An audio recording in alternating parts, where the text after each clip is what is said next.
Good morning and welcome to Coffee with Mr. V.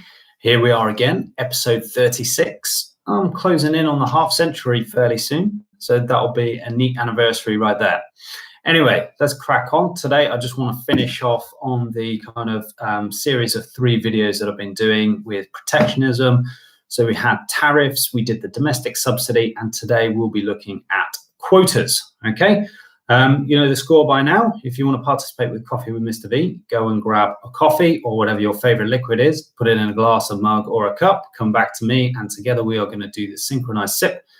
And that is going to be the best part of your day. So here we go. 1, 2, 3. Oh, that's a strong one. I love coffee. So here we go. Quotas. Remember what a quota is, okay? A quota is a physical limit on the number of imports that are allowed into a country, whereas a tariff was an indirect tax that we imposed on foreign producers. A subsidy was a subsidy on our domestic producers to make them more competitive. A quota is just saying, well, look, if there's 200 pairs of trousers coming in from a foreign importer, we're going to cut that in half and only allow 100, okay? That's what a quota is. Let's see how we can put it on diagrammatically.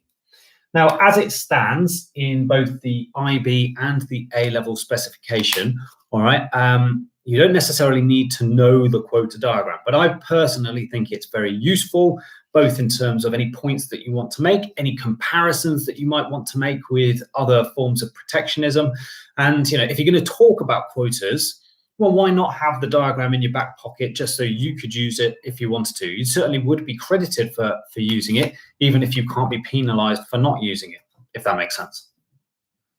So with all these diagrams, we always start off just simply with demand and supply, bearing in mind that that is the domestic supply. So there's our UK suppliers of, again, we can keep talking about trousers here, because we import a lot of clothing. That's why I use that as our example. And then we sort of said, well, here is the world supply line. Remember, we draw it as perfectly elastic, as horizontal here, because we kind of assume that the world is a large place compared to this domestic market over here. The world can supply a near infinite amount of trousers at the world price compared to the domestic demand.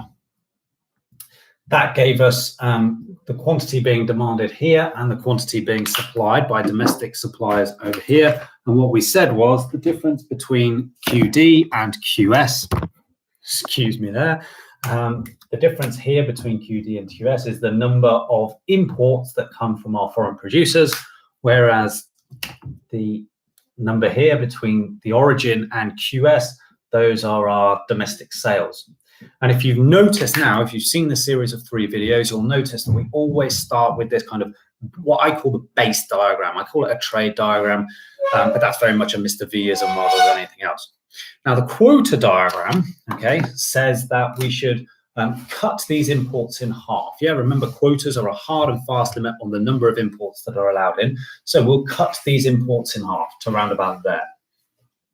So what would be useful to do here is we kind of follow the effective supply curve, which is just the normal kind of domestic supply curve until that point, and then we're importing, and it carries on like that. But if we put a quota in to about half,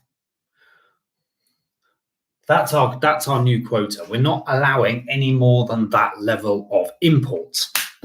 But as you can see here, there's still a bit of a mismatch in the market. So we've got people who are willing and able to pay more than the world price for trousers, okay? And they're not being satisfied with the amount of supply coming in. So there's a mismatch. At the moment, there's still excess demand. So how do we meet that demand? Well, we can't go back to the foreign producers. They're not allowed to bring in any more, okay? The quota is finished. So what can we do? Well, we can go back to our original domestic supply higher.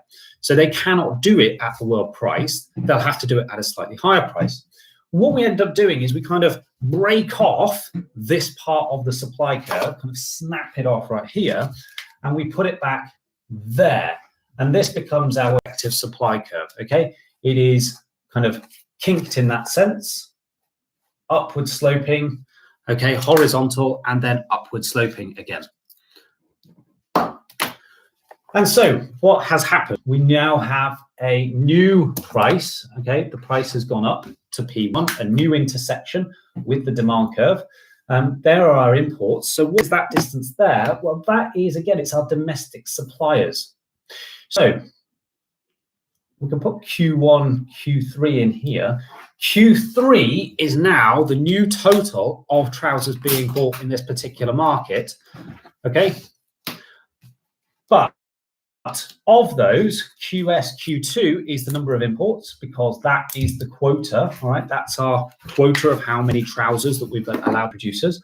Okay, so that's our quota right there. And so Q0, QS is still the domestic producers who are still competitive as they were before, but now we have those domestic producers who are also selling. So domestic sales are both 0 QS and Q2, Q3. So domestic sales in total now equal 0 QS plus Q2, Q3. And that is the quota diagram. And it's a little bit tricky because the idea of breaking off a supply curve and reattaching it there is quite difficult to get your head around. But if you think about it, it does make sense. Yeah. Initially, these producers, these domestic producers, were not competitive at the world price.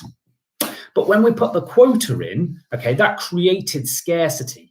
All right, there wasn't any scarcity here, but once we cut the imports in half, applied the quota, now we've got scarcity.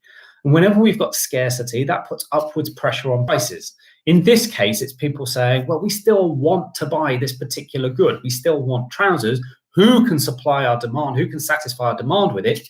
Well, it can't be the foreign producers anymore, so it must be back to the domestic suppliers. But those domestic suppliers need a higher price, okay, because otherwise it doesn't afford their margin. It doesn't cover their marginal costs. So the price goes up, and domestic producers can squeeze out a few more sales from Q2 to Q3. So this diagram is beginning to become a bit messy. So I'm going to draw it again, okay? And I will draw it with some numbers because numbers often help with this sort of thing. So here is our world supply, and let's imagine a world in which there were 100 imports, okay? Because imports, remember, are just the distance between 20 and 120. So imports initially were 100 and domestic sales were just 20. There we go. Domestic sales, again, initially were just 20. What I'm saying is that once we apply the quota, all right, we apply the quota, we cut it in half at say 50. And by the way, I'm cutting it in half every time just because that's my story for this video. But obviously our quota can be anything. It can be 20% of the original. It can be at 80% of the original. You know, if you're going down the Donald Trump route, then you can cut imports altogether. If you did that, you just end up back with a domestic micro market, yeah, the intersection of demand and supply. So let's have a look at this. So our effective supply curve now is we're still buying off these producers. They are still competitive. Then we've got 50 imports.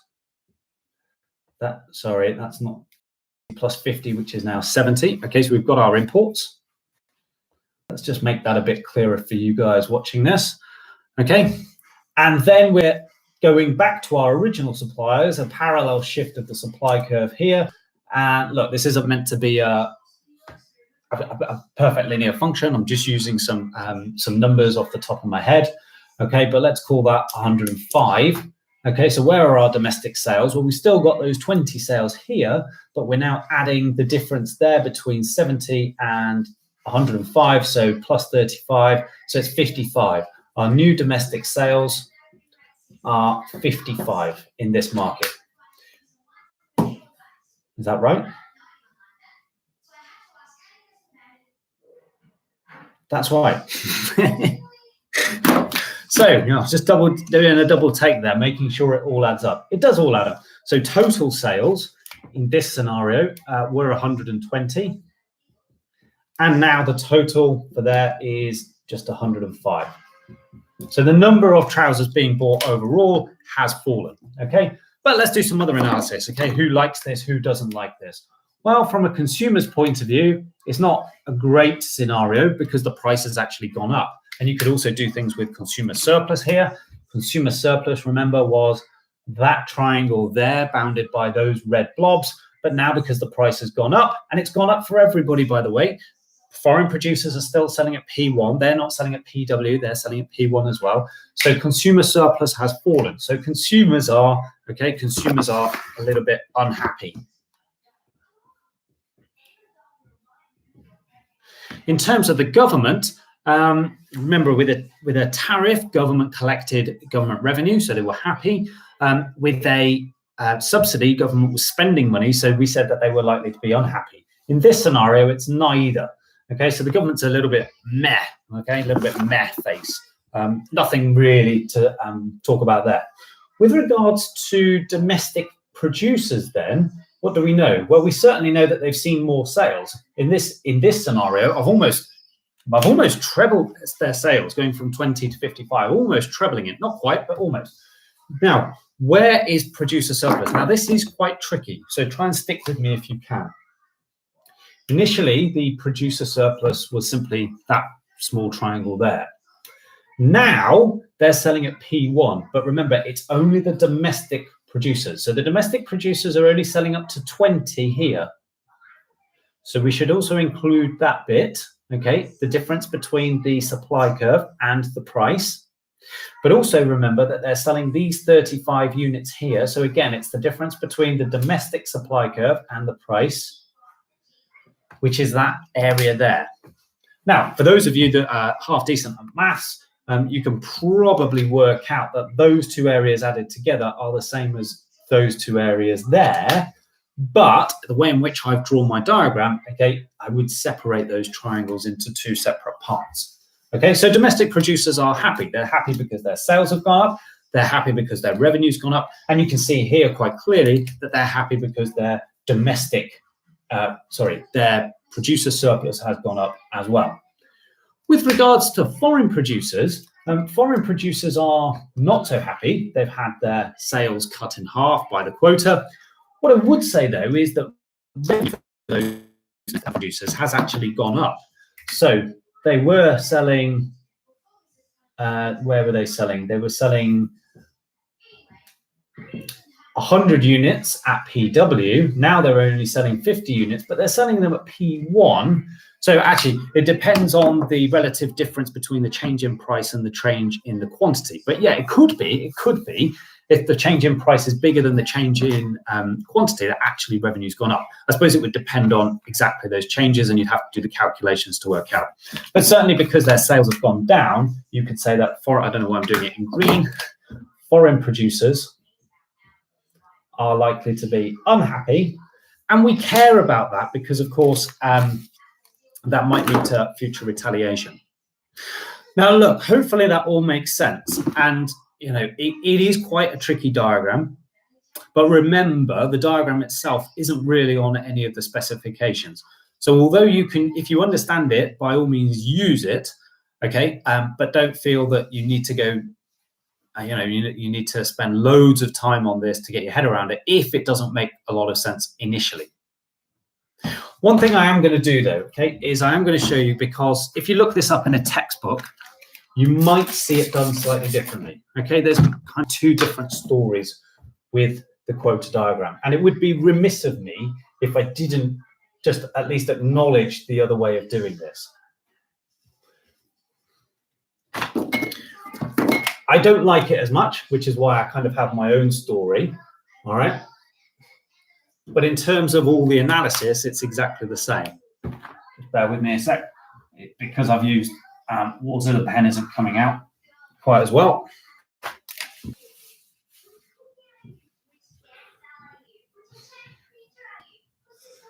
So there's our initial diagram, and there are our imports, and QD to QS.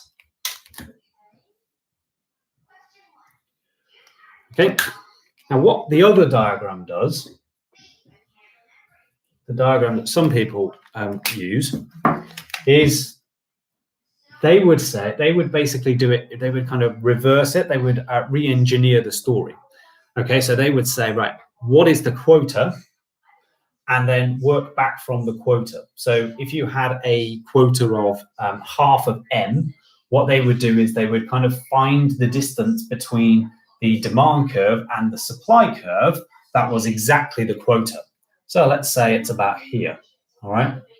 That's the quota. That's the only bit, that's the only price here on the y-axis at which the distance between demand and the domestic supply curve is exactly the same length as the quota. Okay, so there's our quota satisfying the excess demand at that price level. And what that person who likes this diagram would say is like, therefore, that means that the domestic suppliers are satisfying all the demand up until that point. Okay, so we now have Q2, Q1, and we can say that simply Q0, Q1 is our domestic sales, and of course Q1, Q2 are our imports, which is the same distance as the quota. Now, all of the analysis is exactly the same, okay? Because in terms of consumer surplus, all right, consumer surplus was that big triangle there, but now that the price has gone up, consumer surplus has fallen. Producer surplus used to be that thing there, and now it has gone up to be that triangle there. Now, if you look at my two diagrams, that triangle and those two areas there do actually add up to exactly the same thing. All right, so whether you do the diagram the way that I do the diagram, or you do the diagram this way, it really doesn't matter. Okay, I like that. I prefer that way. Okay, because actually it kind of it illustrates the story that I like to tell about the quota diagram. But there is another way to do it, and potentially, I guess the analysis from this diagram is a little bit easier, perhaps, because you're not dealing with two separate areas of producer surplus. It's just the one. Hey ho, I'm offering it to you as an alternative way of thinking about it. Anyway, that concludes basically this episode of Coffee with Mr. V. And now we have done the three major protectionist policies, all of which can be illustrated on a diagram. So now you can illustrate three protectionist policies through a diagram, and hopefully you can do a comparison of all of them, saying which ones are better for which economic stakeholders and all of that. Okay, thank you for joining me, and see you again next time.